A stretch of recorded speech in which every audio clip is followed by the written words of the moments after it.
Miami, a vacationer's paradise. But in the early 80s, the city is riding a different wave. Money. Cocaine. Cocaine. $50,000. It was all money, money, money. It's the hub of a billion-dollar drug industry.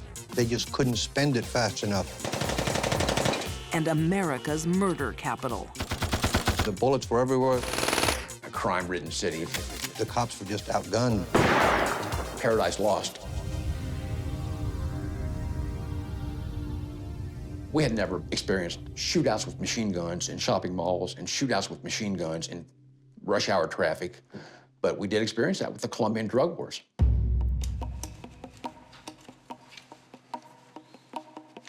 Al Singleton lived through those wars as a cop in Miami's homicide division. Our homicide rate in 1980 went from approximately 300 a year to 600 a year. So life changed dramatically in the early 80s in Miami. Across the city, ruthless men battle for control of Miami's cocaine trade. But the meanest, richest, most powerful drug lord of them all is a woman. Griselda Blanco, the godmother of cocaine.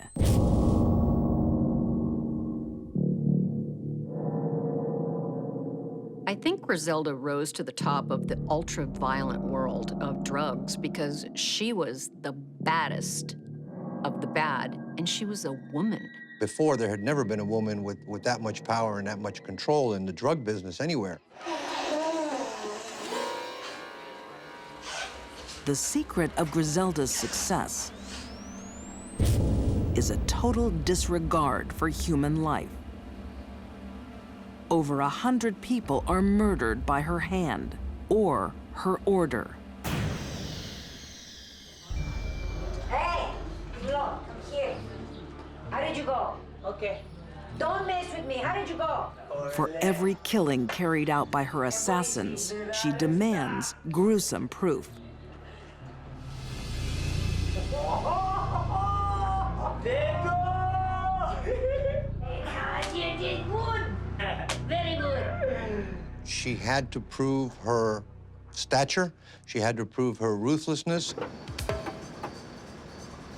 But Griselda does the most personal killings herself. What are you talking about, Griselda? She gained the nickname of the Black Widow because she had some of her husbands killed when either they disagreed with her or wouldn't do things she wanted. It was not a wise decision to be married to Griselda Blanco. Griselda Blanco's violent rise to the top of the drug world begins at the very bottom. She started in Colombia. She came from a very poor family, had a very rough childhood, was prostituted over there. ¿Entendiste, señorita? ¿Le haces caso? Raised in a slum, she's treated as a commodity to be bought and sold.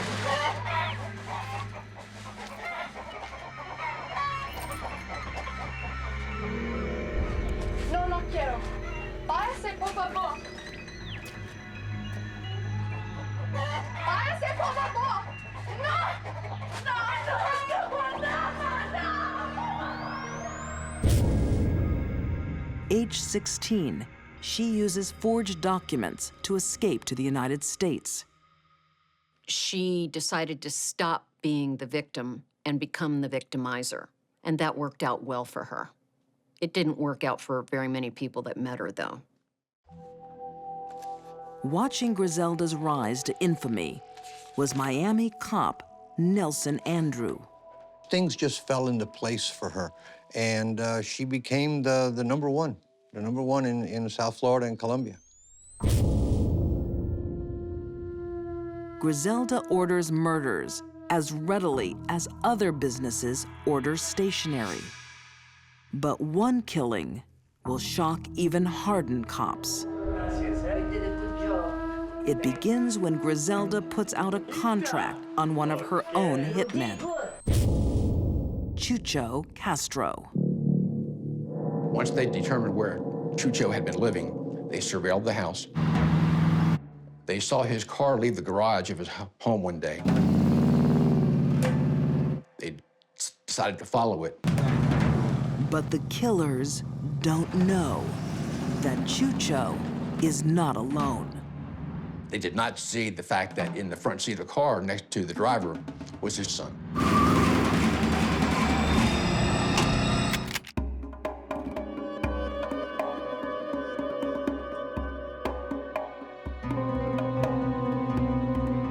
Miami, 1982. A city under siege in the cocaine wars. Working Friday and Saturday nights was the hot time. It was going sometimes homicide to homicide. And the greater majority of them were drug-related.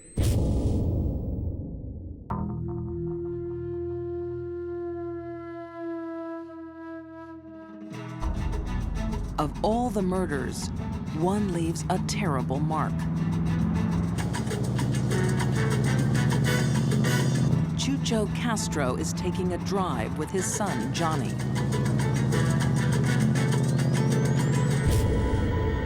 He's unaware he's the target of a contract hit, ordered by the godmother of cocaine, his boss, Griselda Blanco.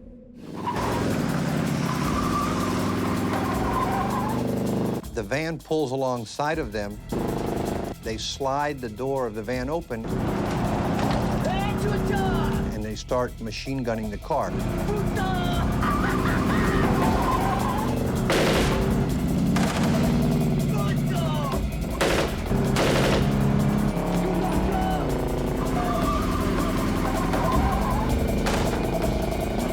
Incredibly, the bullets miss Chucho. His son, Johnny, is not so lucky.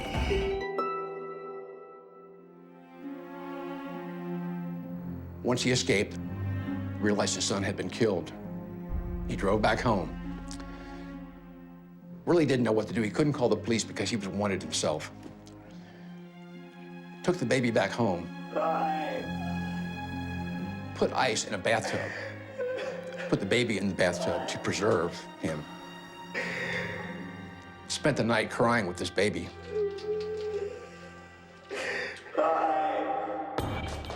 Meanwhile, the hitman Rivi fears he could pay for the mistake with his own life. Do not bring me bad news. It was very close. No close, no close. What's the matter? No, you listen listen to me. You stupid! Look at the little son. It was an accident. You got the boy. See? You got the little chiquito. See? This is fantastic. Even a cold assassin like Rivi is shocked by Griselda's reaction. Griselda had no feelings whatsoever for the fact that the life of an innocent 2-year-old child was taken because of her order. You shot the little boy.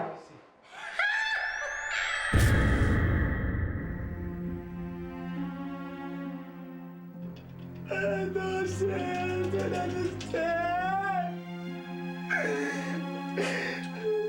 It's just a heartbreaking story.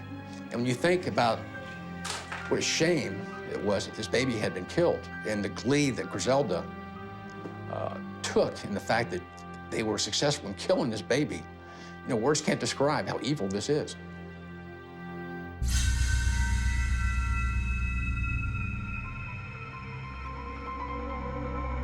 Criminal profiler Candice DeLong believes the seed for this evil was planted in Griselda's childhood. Griselda grew up in poverty, her mother turning her out as a prostitute, her mother's boyfriends raping her. I don't think there was anything bad that didn't happen to this woman. Cruelly abused as a child, Griselda grows up to become the cruelest abuser of them all. Griselda's upbringing was extremely violent, neglectful, and depraved. That ended up being the very world she became queen of. But in the mid-1980s, Griselda's empire comes crashing down. That's your job! Her hitman, Rivi, is arrested and decides to testify against her. It looks like the godmother is headed for death row. But Rivi is deemed an unreliable witness, and the woman linked to dozens of murders takes a plea bargain in return for just 20 years in prison. There is no one that deserves to be on death row more than Griselda Blanco. The fact that our case fell apart because of witness problems, to this day, enrages me. Griselda Blanco is released in 2004 and deported to Colombia. Today, her exact whereabouts are unknown. The fact that she has not been killed in retribution by some of her enemies, I will never understand. But that's apparently the situation, and that's just the way it is. And apparently she's living large in Colombia as we speak. Griselda's world was kill or be killed. And if you're gonna be a killer, be the best. And she was. For some women, the burning desire for vengeance is a dangerous emotion. Revenge is the #1 motivator of murder. It's a very powerful force. And deadly revenge can be taken anywhere.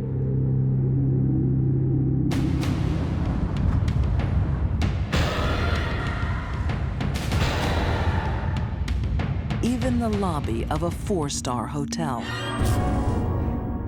Clara Harris, by all accounts, is a really wonderful human being.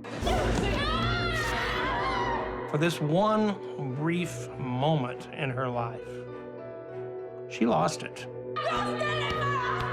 She was a wild animal.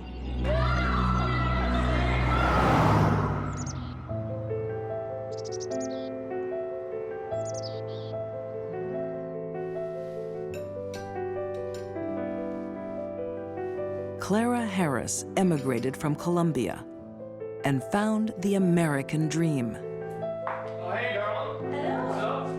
Looks good. College education, marriage to a wealthy dentist, a lavish home. But the dream has a fatal flaw. Her husband, David Harris. What's this? It's a salad. I made it for you. Yeah, but I don't like rocket in my salad. David Harris was a self-indulgent, egotistical clod.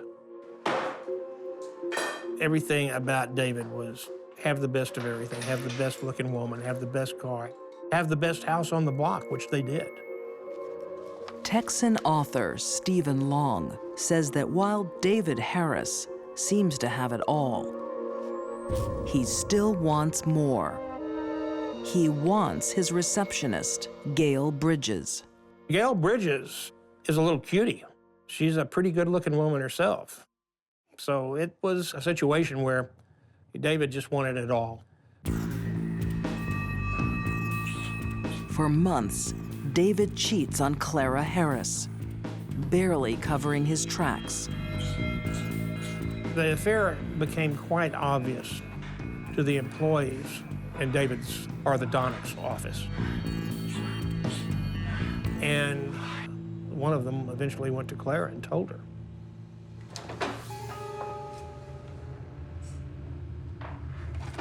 David's affair will become his death sentence.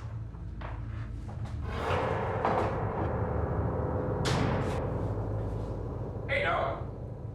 Where have you been? I've been out with the guys. Out with Gail, you mean? When Clara found out her husband was having an affair, her world ended. I am your wife!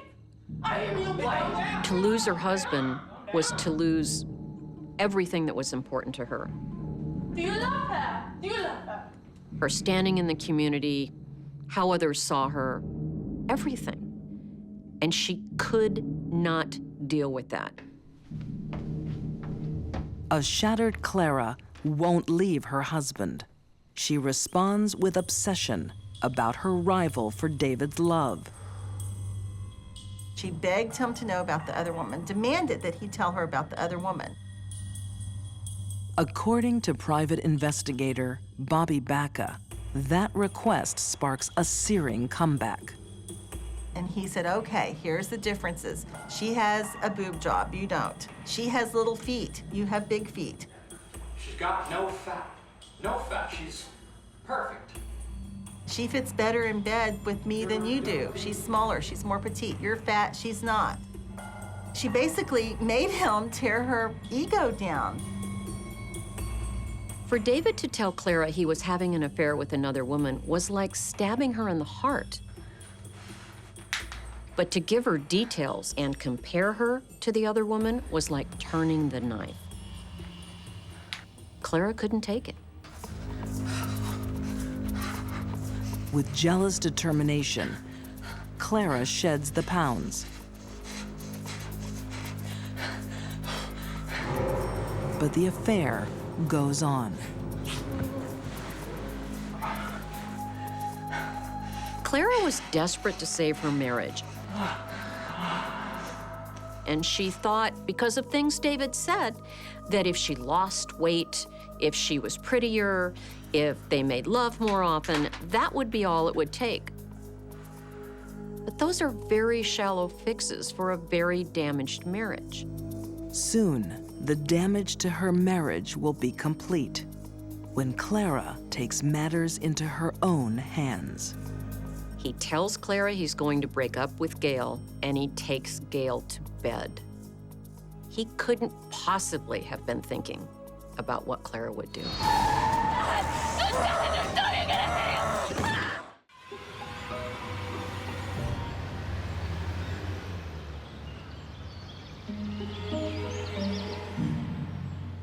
On an upscale Houston street,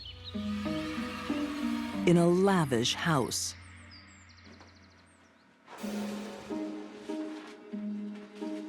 a marriage is on the rocks. Clara Harris is becoming desperate. There's no evidence that Clara has any kind of psychiatric disorder. She had cheating husband disorder. For her, big problem. Dentist David Harris has been caught having an affair with his receptionist, Gail Bridges.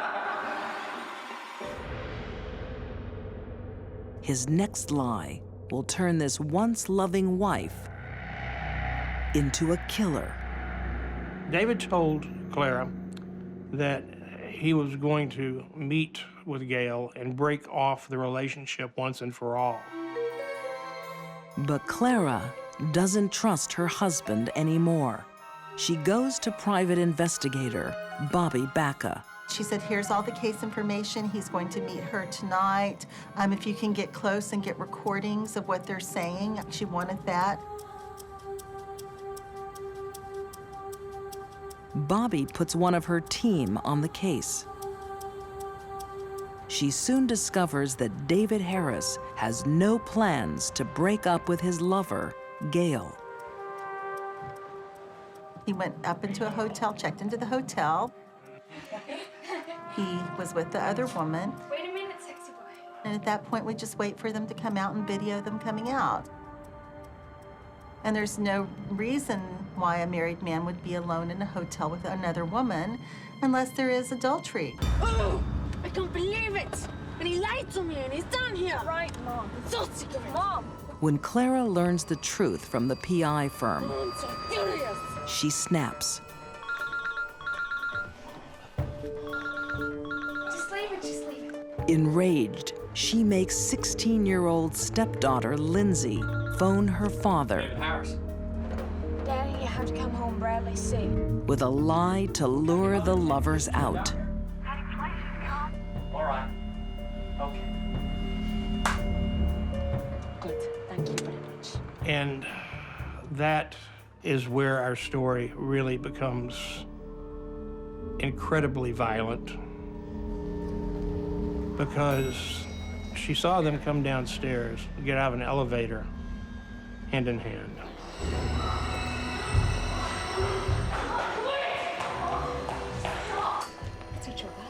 And Clara Harris lost it. Clara attacked Gail and wrestled her to the ground in the lobby of this hotel. She snapped. Flying into a rage, not caring who she hurt or how badly.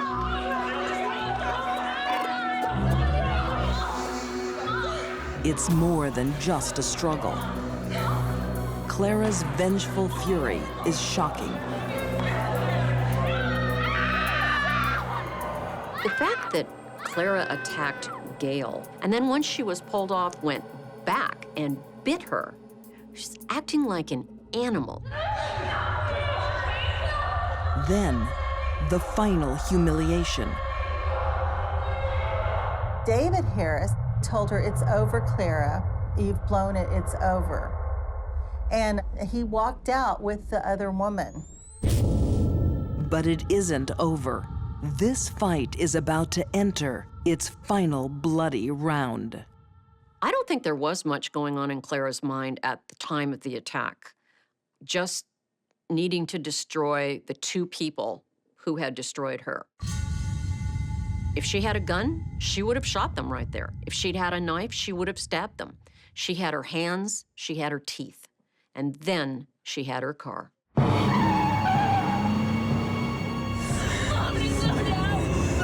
Clara guns the car. In her blind anger, she's racing through the parking lot. She came around. That's when my PI first saw her. David is escorting Gail around the hotel to the back.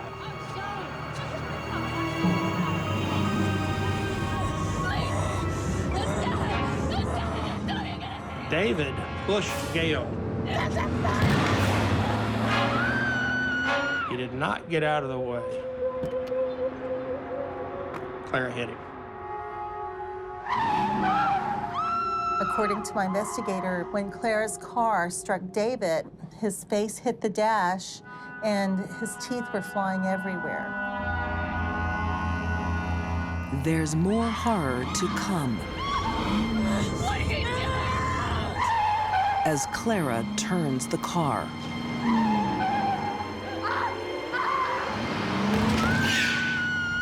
And then began this circuitous route of her coming back around to run over him again and again and again.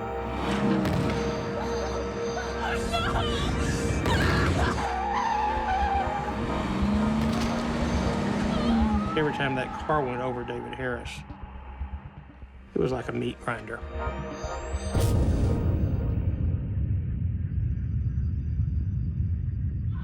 Stop, Mom, please. From the passenger seat, We're killing him. Lindsay Harris is forced to witness her own father's death.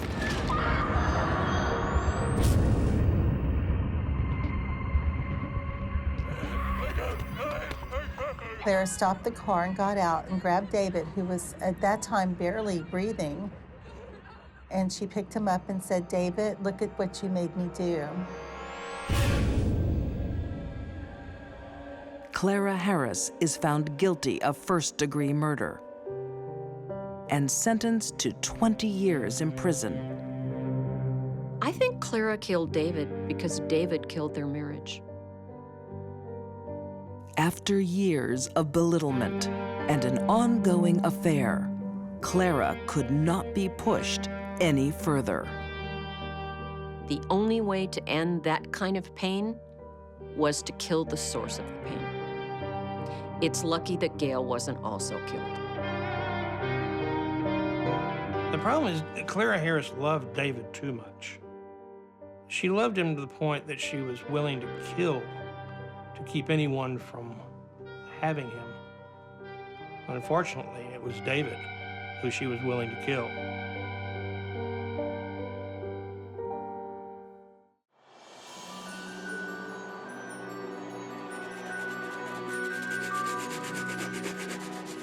It's 1990 in Colorado Springs.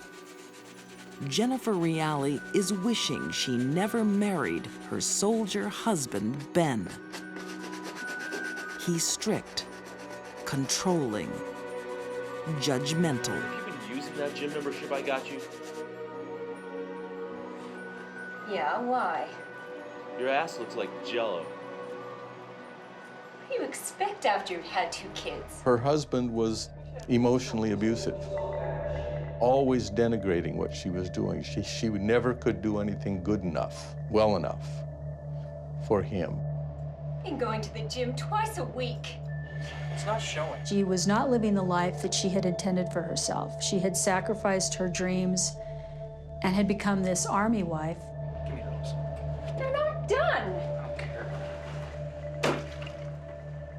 She felt trapped, and she was not living up to her potential, and I think that created a huge frustration within her.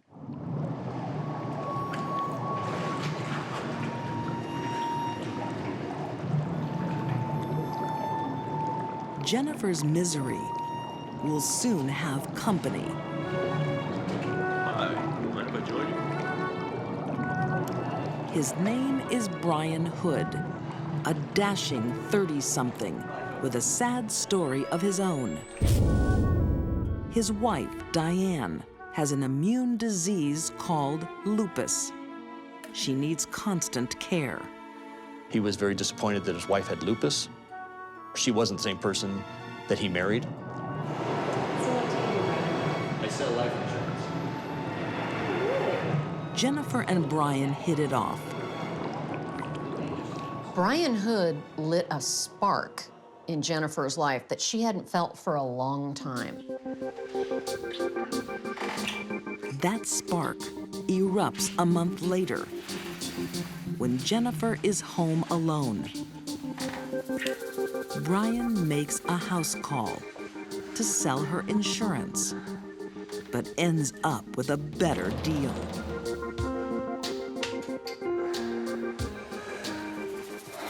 Sorry. No, you're right. Jennifer is torn between pent-up passion and family responsibilities. She has 2 children who need her. I hate to ask, but an iron I can borrow. Oh, yeah, of course. Oh. But she has her own needs, too.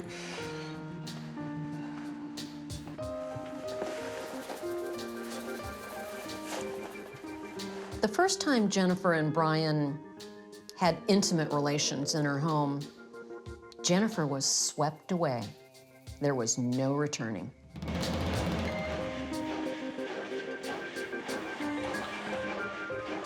The couple give in to their passion in the laundry room.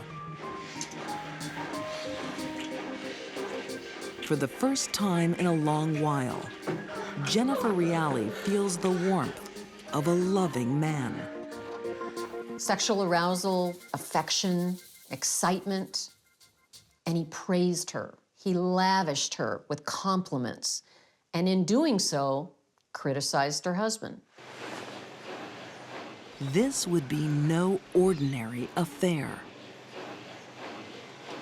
According to Brian, it was sanctioned by God. We're not one in the eyes of God.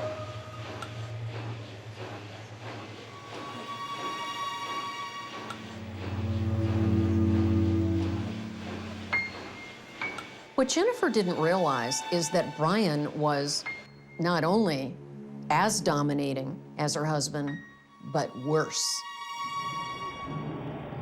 In the coming months, Brian will use religion to plant ideas in Jennifer's mind. Thou shalt not commit adultery. But I say unto you that whosoever will lust after, I say unto you that whosoever shall put away his wife, and whosoever shall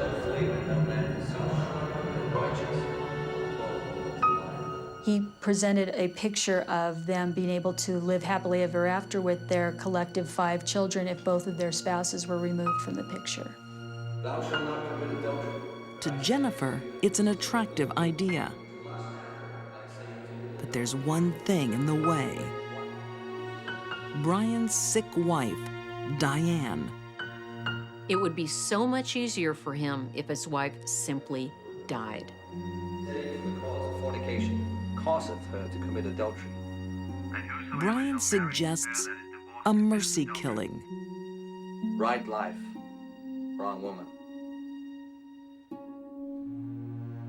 Part of the way that he convinced her was to use these Bible passages to convince her that it was God's will that Diane should die and that Jenny should relieve her of her suffering.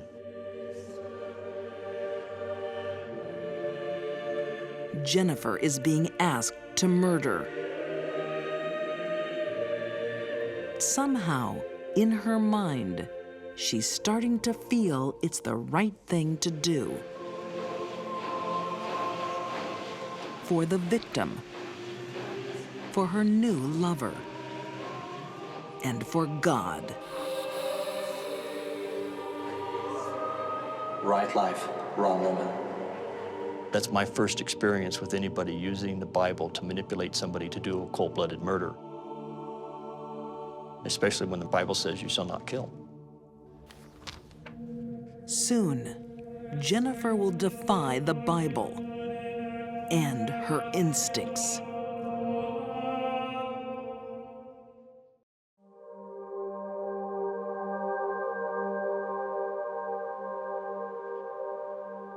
Disillusioned housewife Jennifer Reale is having a steamy affair with insurance salesman Brian Hood. But they're plotting more than illicit liaisons. All the medication is doing is just prolonging her suffering. I can't stand being around her any longer. I think the best thing for all of us would be if she would just die. Brian is convincing his lover that God wants to take his sick wife, and Jennifer should do the taking. Brian Hood manipulated Jennifer Reale into doing this by using biblical phrases, trying to convince her that it was okay to kill for the purpose of putting Diane out of her misery, and that if she repented afterwards, she would be fine. It's simply putting a woman out of her misery. It's what God wants. She, I believe, had been beaten down by her husband and then by Brian Hood to the point where she probably didn't have control of her own volition. She felt under tremendous pressure and just wanted to get whatever was going to happen over with. Eventually, Jennifer surrendered to the plan that Brian had developed. The plan is for Jennifer to jump Diane Hood when she leaves a community center meeting.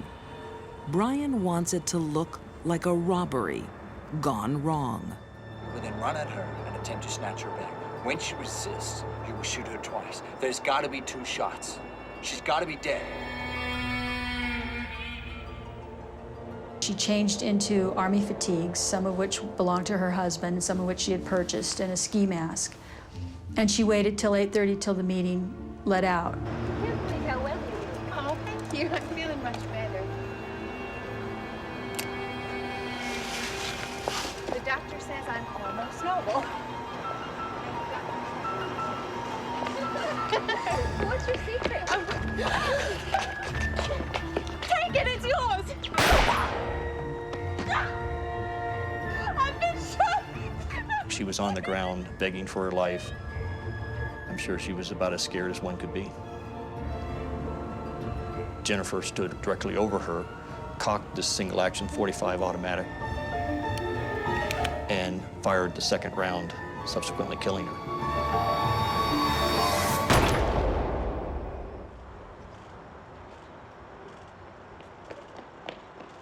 she shot her twice because she had been told, you must shoot twice to make sure that Diane was dead.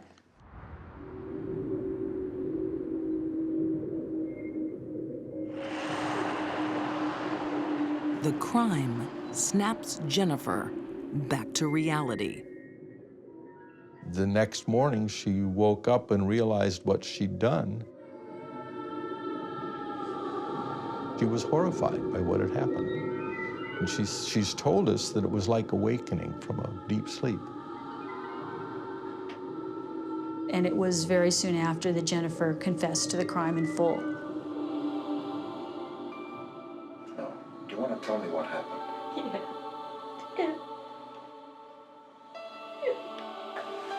Jennifer tries to explain why she took an innocent life.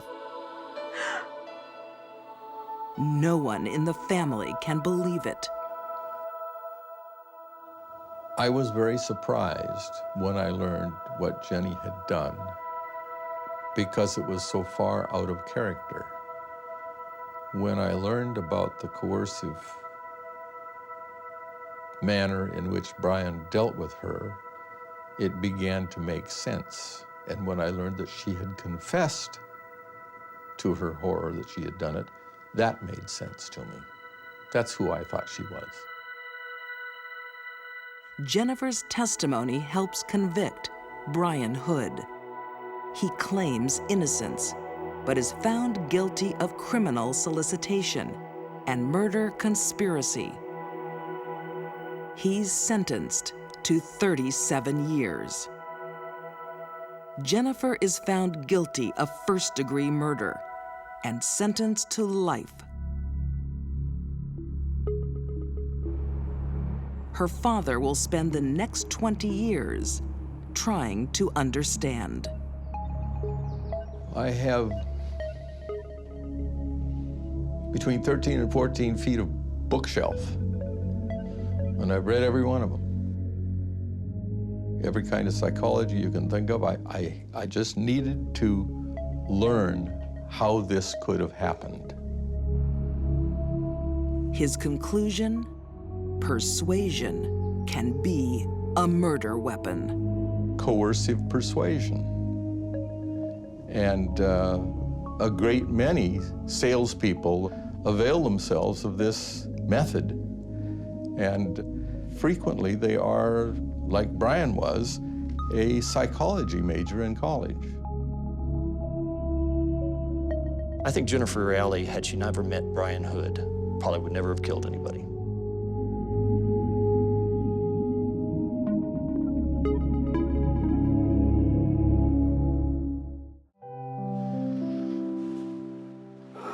It's been a big day for Joyce Chant. She's turning in for the night. After years of nightmares, at last, a quiet night in with her husband. Sometimes the abuser ends up on the wrong side of a gun.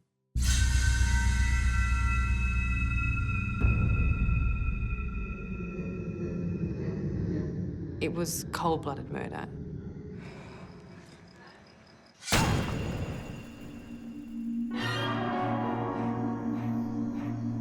In the outer suburbs of Sydney, Australia, it's a regular night for the Chant family. But for sons Jamie, Craig, and young Scott, family life holds a dark secret.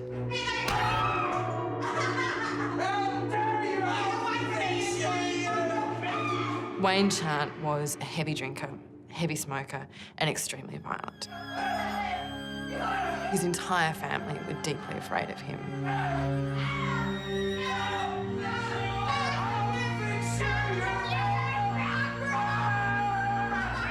He would hit his wife badly. He would backhand her, he would throw her to the ground, he would hurt her.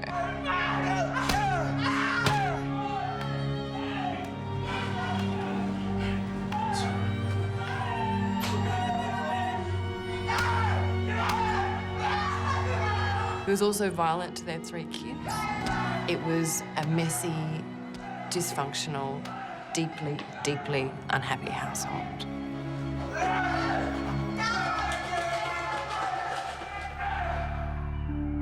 Crime reporter Jordan Baker has covered domestic abuse cases before.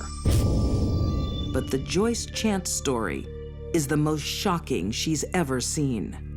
How she managed to endure so many years of such brutality from her husband is quite remarkable. The fear that abuse victims suffer is when the beating's going on. Oftentimes, they actually don't know if they're going to survive a beating, and the violence does escalate. One night, Joyce Chant finally reaches her breaking point. Your son's locked up in there because of you, and all you can think about is bashing his mother. Do you want to have your face smashed in again, do you? After all the beatings, after all the abuse, she became a hard, determined woman. Bash me all you like, but you'll never shut me up. Well, say about that! You're gonna kill me, and you're gonna go get your gun, are you? You're gonna destroy. Wayne pulls out a gun. Are you gonna shoot me, are you? Tonight, the battered wife turns the tables.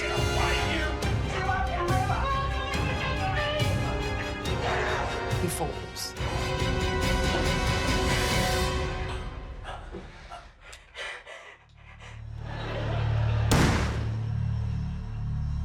What was that? I don't know, Rose. Don't worry, just watch the video. Let me check it out. Scott, mate, no, okay? We'll check it out in a minute. Just keep watching. Her children have been sitting there. They've heard the gunshot. They've got a pretty good idea of what's happened to their father. But they're terrified of their mother now, too. So they don't say anything.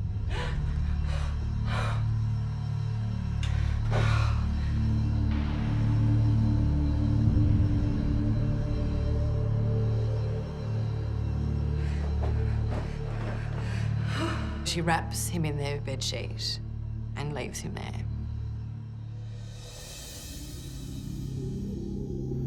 As the nights pass, Joyce sleeps in the same room as her dead husband's body.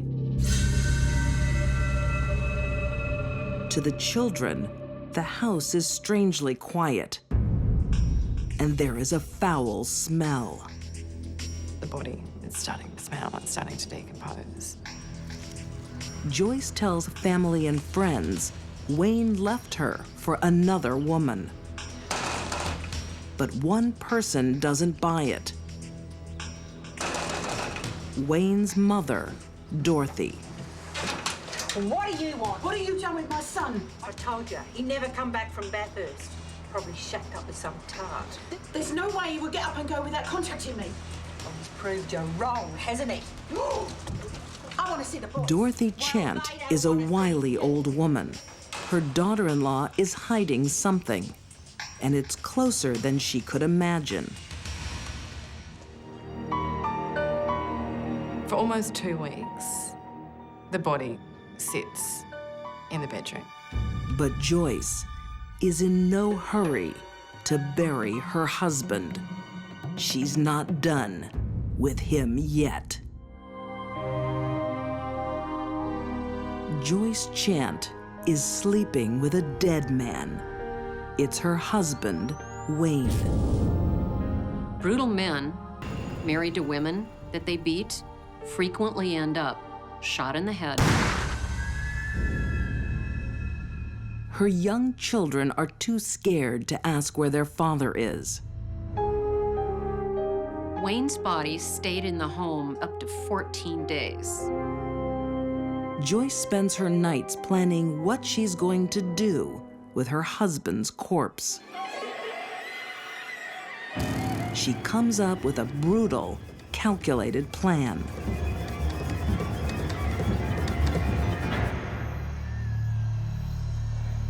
Joyce raises the axe and strikes him once, then brings up the axe and strikes him again.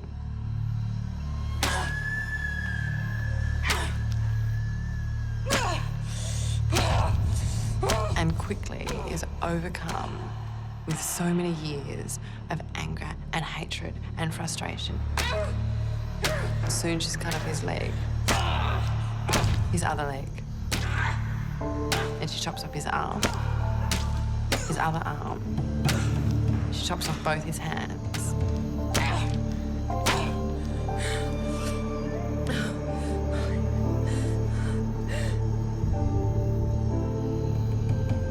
And now, in their backyard, where they've raised their children, where they've spent many years of married life together,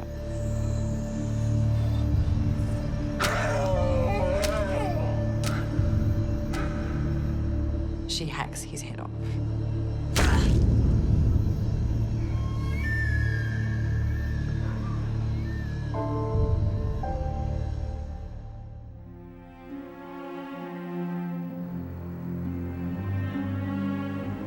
At a rest stop south of Sydney, a driver pulls over for a smoke and makes a gruesome discovery.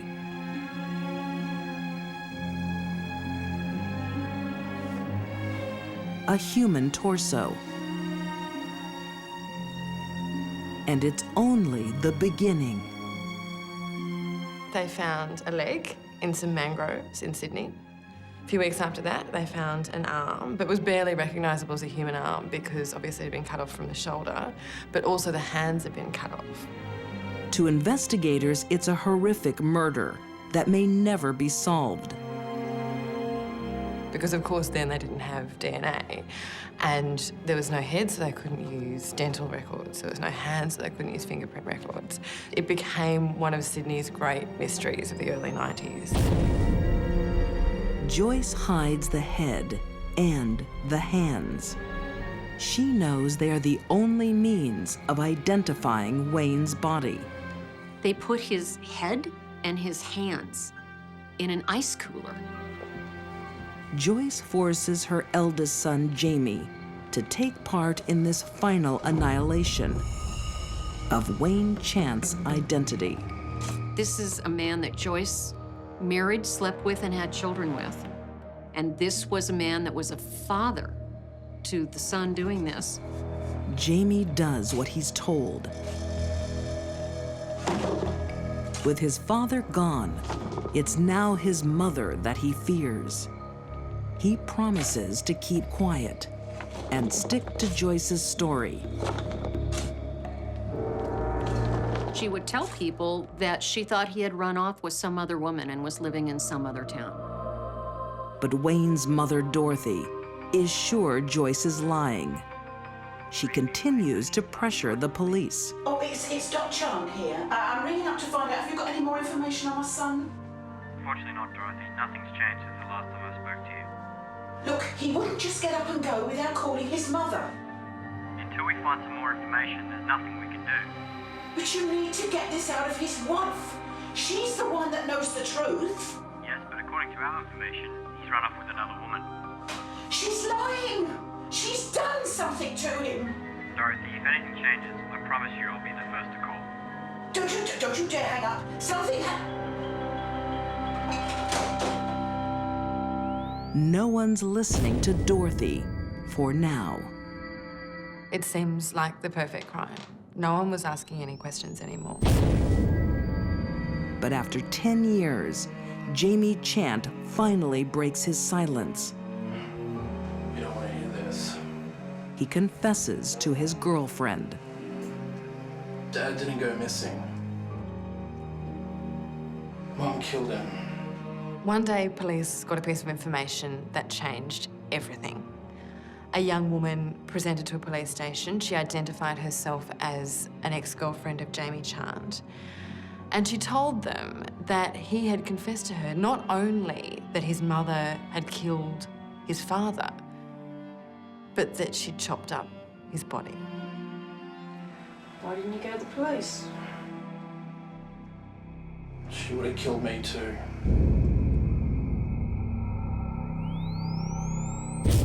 With this information, detectives realize that Dorothy Chant was right all along.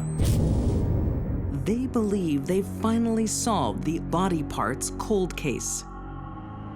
but they need scientific proof. Dorothy was a fiery old woman. She kept hounding the police.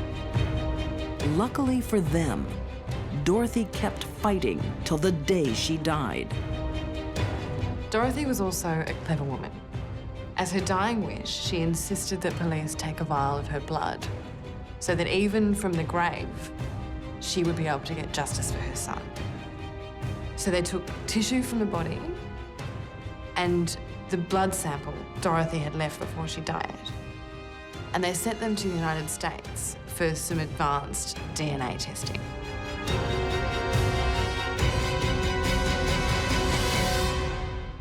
It's a perfect match. 15 years after her crime, police charged Joyce Chant with her husband's murder. She pleads guilty to manslaughter, claiming self-defense. Joyce may have believed what she was doing was the right thing for a mother to do to save herself and her 3 sons from this tyrant. But really, it was a cold-blooded murder and something that destroyed not only her life, but the lives of her entire family. Prosecutors accept the plea of manslaughter. Joyce Chant is sentenced to only 5.5 years in prison. Christine Paolilla is a tortured soul.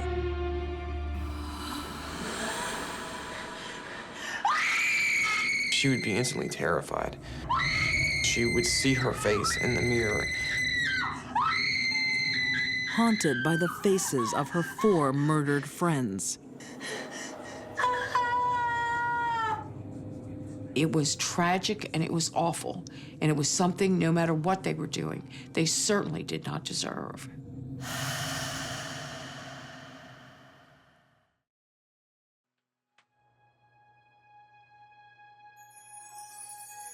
Christine Paolilla has always been a loner. Teased as a child because of an embarrassing disease.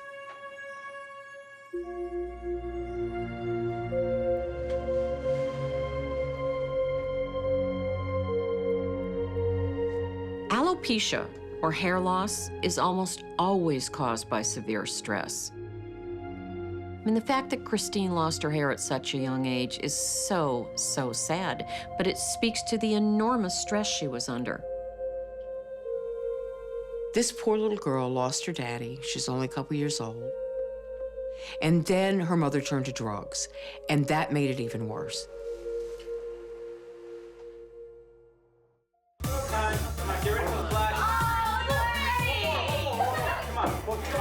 Against the odds by the age of 17, Christine is no longer the ugly duckling. The kids in the Clear Lake High School were a very supportive bunch, and that is where Christine finally found acceptance.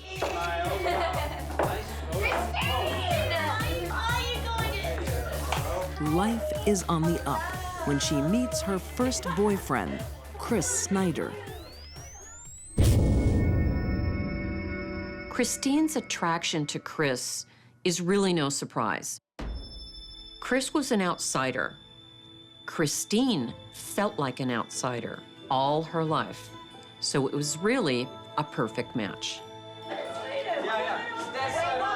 Christine also has her first real girlfriends. Popular senior students, Rachel Colorutis and Tiffany Rowell. They knew Christine had been picked on and made fun of, and they kind of took her under their wing and made her feel accepted. Christine is now part of the in crowd, the party set. Tiffany was living in a home in her senior year in high school without any parent. She had a boyfriend who was very involved in ecstasy and marijuana, and there's a strong suspicion of a lot of drug dealing activity going on in the house.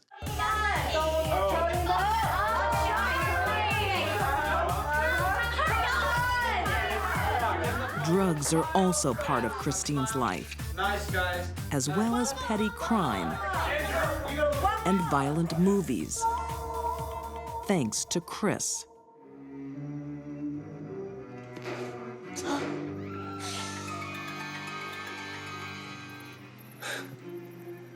Have you ever thought about what it'd be like to actually kill someone? Chris was a very dark person. I think it'd be the biggest rush in the whole world. Taking pretty much a path of destruction and not caring who he took with him. He seemed to be very much a sociopath. What would you say if I could get you a gun? He definitely was not the kind of influence that Christine needed if she was going to recover from her difficult past. Is that something you might be interested in? Yeah. Yeah? I think Christine was a ticking time bomb, and Chris Snyder lit the fuse.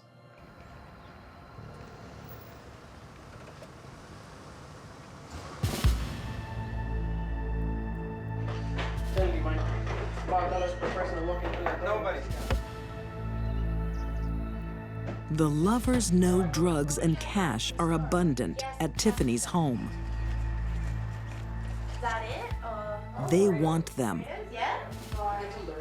at any price. And some salsa dip. Okay. Good. Okay. And salsa dip. Don't forget the salsa dip. Rachel Colorutis is wearing her tennis shoes and is fully dressed. She's getting ready to go to the mall. Smoke it too. You're not smoking. She allows them in and they make their way into the living room. What's up, bro? Yo. Got any pills? Without warning, their friends become their enemies. I'm gonna ask you again. Where are the pills? Is this a joke? It was clear the way things quickly developed that they were willing to do whatever it took to get what they want. Dude, sit back! Shut up! You two, shut up! Shut up! While Snyder is holding the others on gunpoint, Christine Paolilla takes Rachel through the house to look for the drugs and the money. Come on! Put them in there. Put the gun down and Shut up! gun down. But robbery is not enough.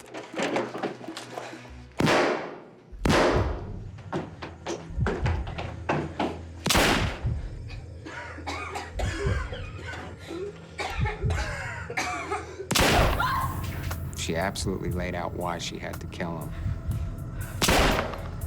She said, don't rob your friends. You couldn't rob your friends because they would be able to identify you.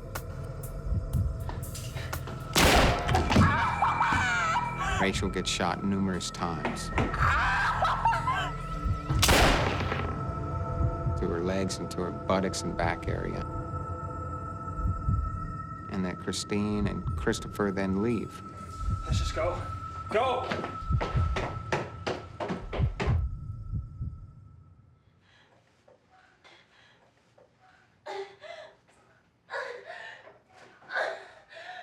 Rachel is still alive. Critically wounded, she makes a desperate attempt to get help. I can only imagine that there was just sheer fear and terror. And despite being shot all those times, she still was able to fight and still was trying to get help for herself. Her nightmare is far from over. I feel so much heart-rending pain for Rachel. Her final moments on this earth were nothing but horror.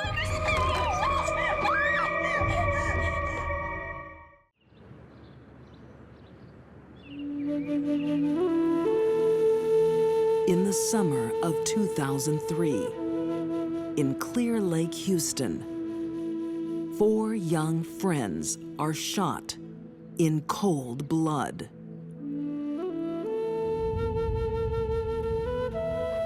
Three years later, killer Christine Paolilla is still free. Or is she?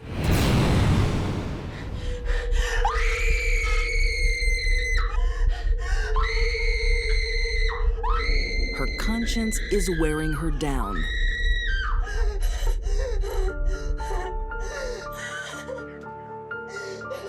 She really believed that Rachel was haunting her, that Rachel was warning her, saying that you're gonna end up paying for what you did to me. Drugs that turned her into a killing machine now consume her life. She's paranoid and hasn't stepped out of her filthy motel room for 9 months.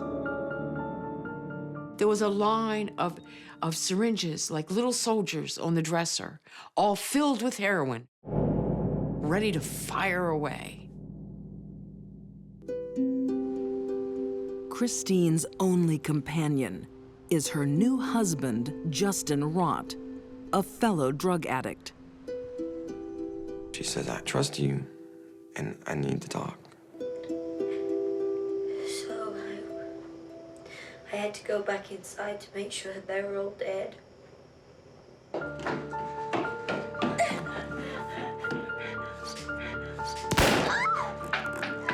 She went back in by herself, she told me, and Rachel was still alive.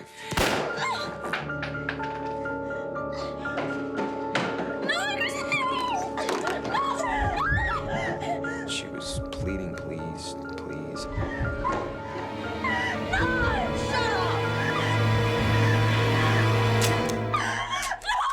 She had no more bullets. And Christine pistol whipped her.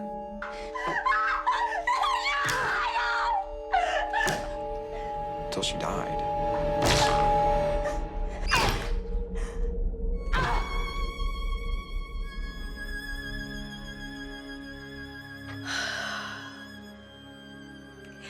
There was blood everywhere.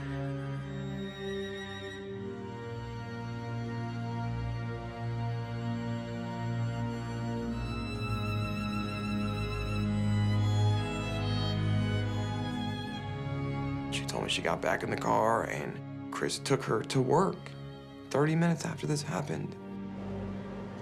You went to work? And I think that's what really got me the most.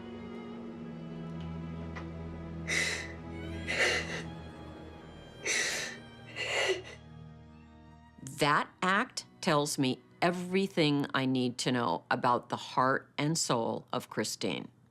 It's black. Shocked me. Need to figure out what I'm gonna do, what we're gonna do, what's the truth, what's really going on here, because it shocked me. Christine's loose lips will eventually be her downfall. Someone came forward with a tip that pointed them in the direction of Christine and Chris. Get me on the ground! Get on the ground! Show your hands! Don't move! Show your hands! Police are led to Christine and Justin's putrid motel room. Hands behind your back! Come on, hands behind your back! It was worse than some of the decomposed body scenes I've been on. The place just absolutely reeked, along with blood being spattered on the walls from using the needles.